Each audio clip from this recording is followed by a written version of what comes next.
Hey guys, my name is Samo and you're watching TechnoRight.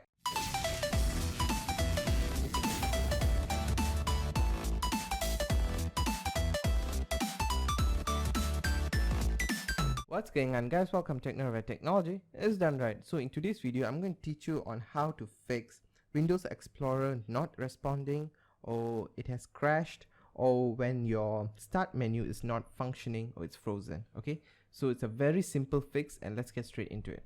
So what you're going to do is on your keyboard, you're going to hold Control, Shift and Escape at once. Okay, and this task manager should pop up.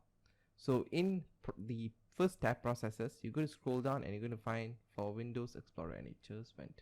Okay, so you're going to see Windows Explorer here. You're going to right click on that and click on restart. So once you click on restart, it should come back and your start menu button should work.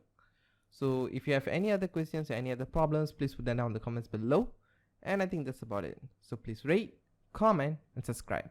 And I'm out.